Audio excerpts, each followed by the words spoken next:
Hello, this is Kuku, and I'm at Superbooth 2023. I have the absolute pleasure to be here with Ben from Superlative, and you have made some really big splashes, I'd say. With everything you announce and show, looks absolutely beautiful. Thanks. And this year, you're showing something entirely new. Yeah, this year I'm debuting my new semi-modular design. It's beautiful. It's a new compact form factor, under an inch thin, but there's a lot to unpack. And this, we're going to go to this a bit later, but this, Yeah. what's it called? Oh, This one. yeah, this is the SB01, the Space Bee. And this I showed last time at Superbooth, and we'll get into that. So, tell me about the 1210. Or what, is that the name of it, 1210, or is it Monolab? What's it called? Yeah, the model name is 1210, and then the name of this unit is the Monolab. Nice. What does it do? So it's basically a subtractive semi-modular synth. It's a distillation of a ton of different analog synth ideas that I love from the 70s and 80s. I'm pulling from a lot of different elements to create something that's really dense and intuitive and almost educational. It's something, basically, the semi-modular I would have loved to have when I was starting out.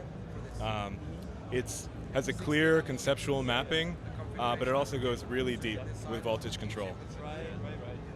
I think the first thing that meets your eyes is the striking design. You must have put so much time and effort into the design of this thing. It's been many years of iteration and obsession to come up with this, but it'll be part of a series, I hope. Very nice. I'm not going to ask about the other modules or other. That'll be next year at Superbooth, yeah. But that's very exciting. And holding this, maybe you could pick it up for me, because holding this, it's really, it feels like super well made, like very sturdy and very like industrial design kind of style. Yeah, it's all aluminum design, and inside it's designed to be all repairable. It's all analog, actually. Nice. Easy gate input, but I've really designed it to be pretty bomb-proof, last a long time, and be repairable. Nice. I think, from as you can see, this one is standing, and then this one, there's another mount, or it's upside down, so it's on the other way. There's a wire stand that I bent by hand a couple days before coming here. So you have a 30 and 60 degree angle to set it up on a table, or you can take the stand off and have it flat. And there's Very nice. another variation over there with the L stand. It's sweet. Could you just make some noise and see what it sounds like? The kind of sonic impact. Yeah, absolutely.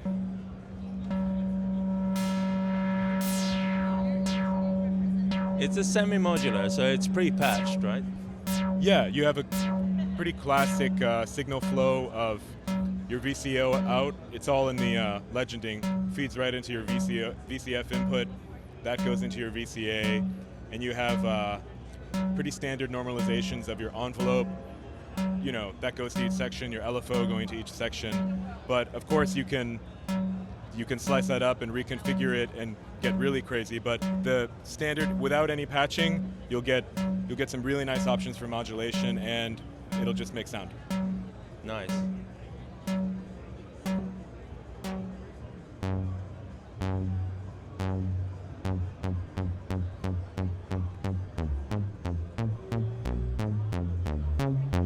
Just looking at this, I can see that you must have developed your own, like, almost machine everything, because nothing looks standard.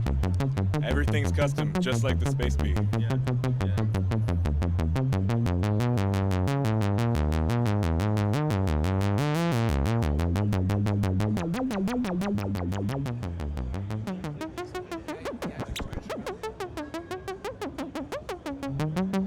So we're listening to this now, pretty much unpatched. Yeah, and we're not using it with a keyboard or CV gate control. It's just sort of self-playing right now. So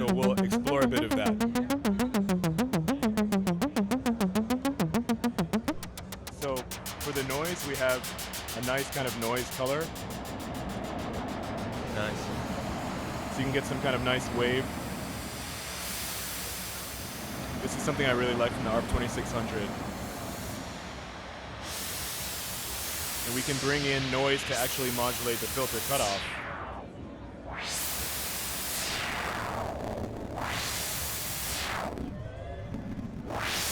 How much power does it draw? About 0.3 watts. Yeah. It's the lowest power design I can. That's sick. Still pro 0 to 10, -5 to 5 voltages that plays well with your rack or another unit. So with a power, you can run it with a power bank. Any power bank. Yeah. Or the Space Bee. I'm not sure if I mentioned that. You can actually power it directly from the Space Bee. Oh, nice. So, I mean, we'll get away from the noise.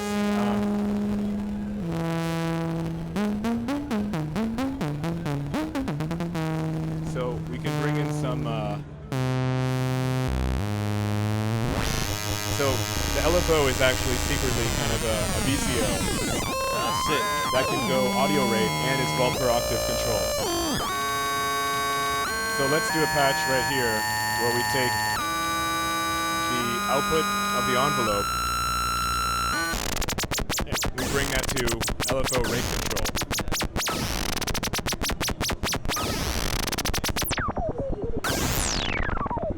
Oh, nice.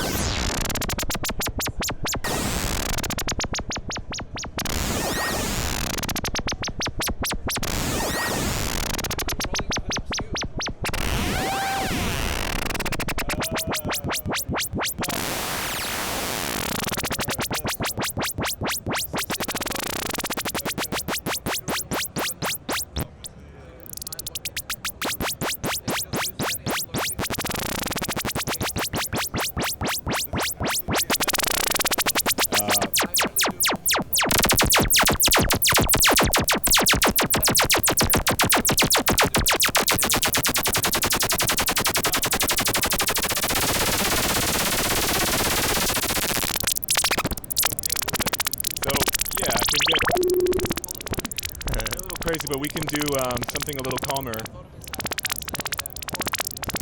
So let's just zero that out.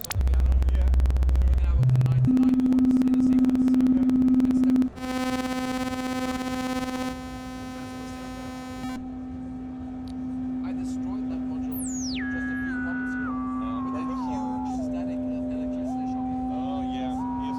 shock. So we have two. This is just a filter? Yeah, this is a self-oscillating filter and a triangle wave. And then let's see if we can get another oscillator. We can take our LFO out. Instead of a modulation source, we can listen to that as an audio source. Yeah. I'm redesigning it now for re-release in the fourth quarter this year. It will look even better. Are you changing the lag at all? No, it will just look better. Everything. Yeah, too bad. I would have loved to try that.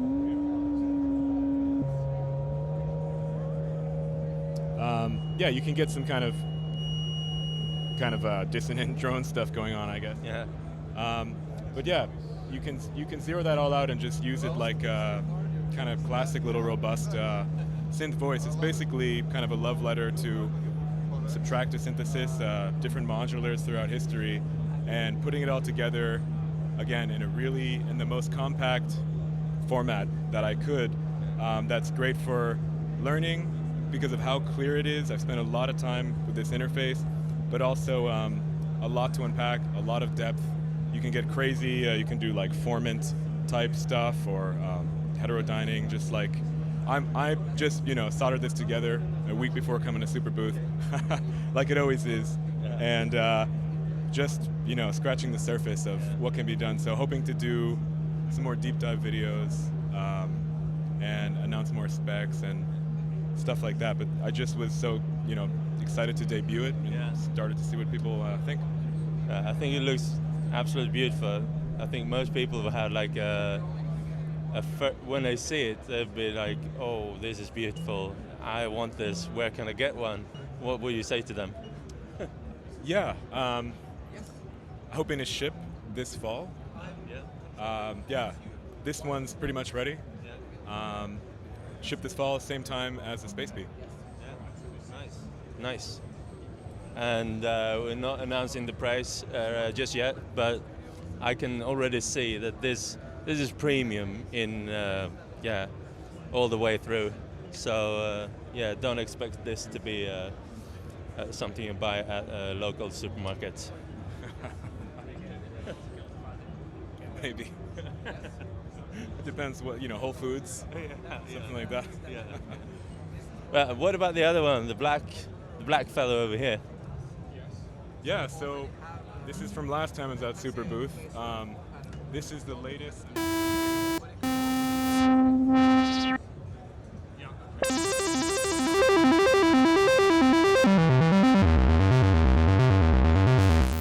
Just to be clear, look at how thin this whole thing is. It's extremely thin, low profile, very, very custom. Also the same thing here, super customized hardware. The keyboard is very customized. Yeah, this is actually the thinnest analog synth ever made, and it's also the first rechargeable one. It's got 24-hour battery life. Oh, nice, I didn't know that. Yeah, I took a classic Roland synth that I love and tried to just push it as far as I could into the future. This is my first design, and it's also shipping this fall. There's been a lot of refinement, lessons learned, but it's ready. It's fine-tuned. I've thrown everything in here. In the last couple years, actually added, so we have USB power out, power delivery. Yeah, nice. We have USB host and MIDI. Host and device, MIDI in and out. We have TRS MIDI in and out, CV gate in and out. Anything you could want in a controller. There's a dual track sequencer. Oh, so nice. you have two fully independent, dual independent tracks. You can control the onboard synth with a step sequencer, arpeggiator, or just play it, and you have all of those for, let's say, a companion synth, CV gate or MIDI. So you can get all of that going, get a sequence on this, something on this, there's a lot to unpack there, yeah. But yeah, this one's ready to go, and I'm really excited to ship both this year. So how do you assemble these? I know there's so much custom stuff, and I know that you are heavily invested personally in every aspects of the development. Are you ready to ramp up? I think so. I think it's time. I think everyone's been waiting. I've been waiting, yeah. And there's just been a lot of learning, and I'm just learning more and more how to do it, doing it faster. But yeah, I think these are ready. Nice. I think it's one of the most stellar entries. Like, it's your first instrument, and it looks absolutely fantastic. Thanks. Yeah, I wanted to go big. I mean, if I'm going to revisit a classic, I wanted to push it forward. I wanted to kind of, I love that the golden era of synths in the 70s, the Japanese synths, and it felt so futuristic back then. And I wanted to recapture that feeling, and I thought it was kind of ambitious to do a few category firsts for my first thing, Ended up taking a little longer than expected, but that's what I want to do, take the stuff I love from the past and push it forward as far as I can. So I'm excited about these guys, I'm excited about where it can go, but yeah, these are the first two that are coming out this year. Sick. I like what I see, I like what I hear, and I think it's amazing what you accomplished pretty much single-handedly. I know you got some help with firmware and the computational stuff. It's like, but yeah. So what I'm wondering is, like, when you start ramping up production and assembling, will you make like small batches first, see how it goes? I think I have to start small naturally. Yeah, I'm going to be shipping the Kickstarter units, and then there's going to be some extra units available. But I don't know, it's I want to build a new US synth company, and there's no shortcuts. So I think, already showing the second unit, but yeah, I think we'll get there step by step. Yeah, to do it the right way, and it takes time to design these in a way that looks good, sounds good, but also inside. I don't know if I mentioned, my background is in synth repair. I see. So I've seen what can go right and what can go wrong, how to make a design long lasting. So that's my intention behind every part, is to have something that's long lasting, reliable, repairable, that the musician can depend on, and that they can, if they take the time to learn these instruments, depend on and, stay with for a long time. So yeah, that's my kind of design intent and ethos. But yeah, I'm trying to have no compromise in any way. So there's a lot of learning there, and yeah, it's pretty ambitious. Nice. I like ambitious. That's good. Ambitious, and also your background in synth repairs is probably very unique, and that is, a motivations to have less repairs. Yeah, I was doing repair in Boston and kind of repaired everything that was around, and I'm like, well, maybe I can do some new stuff, and then got a little too deep, and off the deep end. Yeah. Well, best of luck. Keep an eye out for Superlative. Where can they find you? Yeah, on Instagram or the website. We'll be announcing stuff there. Otherwise, yeah. Say hi if you're in Boston.